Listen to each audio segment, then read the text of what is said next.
Audio clip number 21۔ اس میں انشاءاللہ عز و جل آپ سورہ بقرہ کی آیت نمبر 57 سے لے کر 59 تک کی تلاوت، ترجمہ اور تفسیر صراط الجنان سنیں گے۔ بسم اللہ الرحمن الرحیم۔ ترجمہ: اللہ کے نام سے شروع جو نہایت مہربان رحمت والا ہے۔ وَظَلَّلْنَا عَلَيْكُمُ الْغَمَامَ وَأَنزَلْنَا عَلَيْكُمُ الْمَنَّ وَالسَّلْوَىٰ كُلُوا مِن طَيِّبَاتِ مَا رَزَقْنَاكُمْ وَمَا ظَلَمُونَا وَلَكِن كَانُوا أَنفُسَهُمْ يَظْلِمُونَ۔ ترجمہ: اور ہم نے تمہارے اوپر بادل کو سایہ بنا دیا اور تمہارے اوپر من اور سلوہ اتارا کہ ہماری دی ہوئی پاکیزہ چیزیں کھاؤ، اور انہوں نے ہمارا کچھ نہ بگاڑا بلکہ اپنی جانوں پر ہی ظلم کرتے رہے۔ وَظَلَّلْنَا عَلَيْكُمُ الْغَمَامَ، اور ہم نے تمہارے اوپر بادل کو سایہ بنا دیا۔ تفسیر صراط الجنان میں ہے، فرعون کے غرق ہونے کے بعد بنی اسرائیل دوبارہ مصر میں آباد ہو گئے۔ کچھ عرصے بعد حضرت موسیٰ علیہ السلام نے انہیں حکم الہی سنایا کہ ملک شام حضرت ابراہیم علیہ السلام اور ان کی اولاد کا مدفن ہے، اور اسی میں بیت المقدس ہے۔ اسے عمالقہ قبیلے سے آزاد کرانے کے لیے جہاد کرو اور مصر چھوڑ کر وہیں وطن بناؤ۔ مصر کا چھوڑنا بنی اسرائیل کے لیے بڑا تکلیف دہ تھا۔ شروع میں تو انہوں نے ٹال مٹول کی، لیکن جب مجبور ہو کر حضرت موسیٰ اور حضرت ہارون علیہ السلام کی معیت میں روانہ ہونا ہی پڑا تو راستے میں جو کوئی سختی اور دشواری پیش آتی تو حضرت موسیٰ علیہ السلام سے شکایتیں کرتے۔ جب اس صحرا میں پہنچے جہاں نہ سبزہ تھا، نہ سایہ اور نہ غلہ، تو وہاں پہنچ کر حضرت موسیٰ علیہ السلام سے دھوپ کی، گرمی اور بھوک کی شکایت کرنے لگے۔ حضرت موسیٰ علیہ السلام نے دعا فرمائی اور اللہ تعالیٰ نے اس دعا کی برکت سے ایک سفید بادل کو ان پر سائبان بنا دیا جو رات دن ان کے ساتھ چلتا، اور ان پر ایک نوری ستون نازل فرمایا جو کہ آسمان کی جانب سے ان کے قریب ہو گیا اور ان کے ساتھ چلتا، اور جب رات کے وقت چاند کی روشنی نہ ہوتی تو وہ ان کے لیے چاند کی طرح روشن ہوتا۔ ان کے کپڑے میلے اور پرانے نہ ہوتے، ناخن اور بال نہ بڑھتے۔ وَأَنزَلْنَا عَلَيْكُمُ الْمَنَّ وَالسَّلْوَىٰ، اور تم پر من اور سلوہ اتارا۔ تفسیر صراط الجنان میں ہے، اس صحرا میں حضرت موسیٰ علیہ السلام کی برکت سے ان کے کھانے کا انتظام یوں ہوا کہ انہیں من و سلوہ ملنا شروع ہو گیا۔ من و سلوہ کے بارے میں مفسرین کے مختلف اقوال ہیں۔ من کے بارے میں صحیح قول یہ ہے کہ یہ ترنجبین کی طرح ایک میٹھی چیز تھی جو روزانہ صبح صادق سے طلوع آفتاب تک ہر شخص کے لیے 1 سا یعنی تقریباً 4 کلو کی بقدر اترتی، اور لوگ اس کو چادروں میں لے کر دن بھر کھاتے رہتے۔ بعض مفسرین کے نزدیک من سے مراد وہ تمام چیزیں ہیں جو اللہ تعالیٰ نے اپنے بندوں کو کسی مشقت اور کاشتکاری کے بغیر عطا کر کے ان پر احسان فرمایا۔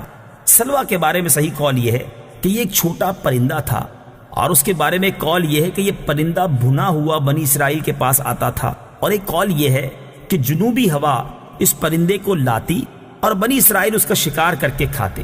یہ دونوں چیزیں ہفتے کو بالکل نہ آتی، باقی ہر روز پہنچتی۔ جمعے کو دگنی آتی، اور حکم یہ تھا کہ جمعے کو ہفتے کے لیے بھی جمع کر لو، مگر 1 دن سے زیادہ کا جمع نہ کرو۔ بنی اسرائیل نے ان نعمتوں کی ناشکری کی اور ذخیرے جمع کیے، وہ سڑ گئے اور ان کی آمد بند کر دی گئی۔ یہ انہوں نے اپنا ہی نقصان کیا کہ دنیا میں نعمت سے محروم ہوئے اور آخرت میں سزا کے مستحق ہوئے۔ وَإِذْ قُلْنَا ادْخُلُوا هَٰذِهِ الْقَرْيَةَ فَكُلُوا مِنْهَا حَيْثُ شِئْتُمْ رَغَدًا وَادْخُلُوا الْبَابَ سُجَّدًا وَقُولُوا حِطَّةٌ نَغْفِرْ لَكُمْ خَطَايَاكُمْ وَسَنَزِيدُ الْمُحْسِنِينَ۔ ترجمہ: اور جب ہم نے انہیں کہا کہ اس شہر میں داخل ہو جاؤ، پھر اس میں جہاں چاہو بے روک ٹوک کھاؤ، اور دروازے میں سجدہ کرتے داخل ہونا اور کہتے رہنا ہمارے گناہ معاف ہوں، ہم تمہاری خطائیں بخش دیں گے، اور ان قریب ہم نیکی کرنے والوں کو اور زیادہ عطا فرمائیں گے۔ وَإِذْ قُلْنَا ادْخُلُوا هَٰذِهِ الْقَرْيَةَ، اور جب ہم نے کہا اس شہر میں داخل ہو جاؤ، اس شہر سے بیت المقدس مراد ہے، یا اریحا جو بیت المقدس کے قریب ہے، جس میں امالکہ آباد تھے اور وہ اسے خالی کر گئے تھے۔ وہاں غلے میوے بکثرت تھے۔ اس بستی کے دروازے میں داخل ہونے کا فرمایا گیا، اور یہ دروازہ ان کے لیے کعبے کی طرح تھا، اور اس میں داخل ہونا اور اس کی طرف سجدہ کرنا گناہوں کی معافی کا سبب تھا۔ بنی اسرائیل کو حکم یہ تھا کہ دروازے میں سجدہ کرتے ہوئے داخل ہوں اور زبان سے حطۃ کہتے جائیں۔ یہ کلمہ استغفار تھا۔ انہوں نے دونوں حکموں کی مخالفت کی اور سجدہ کرتے ہوئے داخل ہونے کے بجائے سرینوں کے بل گھسٹتے ہوئے داخل ہوئے، اور توبہ و استغفار کا کلمہ پڑھنے کی بجائے مذاق کے طور پر حبۃ فی شعرہ کہنے لگے، جس کا معنی تھا بال میں دانا۔ اس مذاق اور نافرمانی کی سزا میں ان پر طاعون مسلط کیا گیا، جس سے ہزاروں اسرائیلی ہلاک ہو گئے۔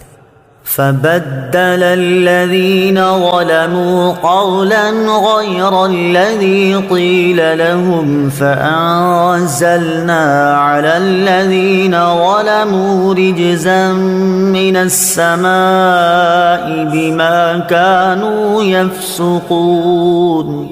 ترجمہ: پھر ان ظالموں نے جو ان سے کہا گیا تھا اسے ایک دوسری بات سے بدل دیا، تو ہم نے آسمان سے ان ظالموں پر عذاب نازل کر دیا کیونکہ یہ نافرمانی کرتے رہے تھے۔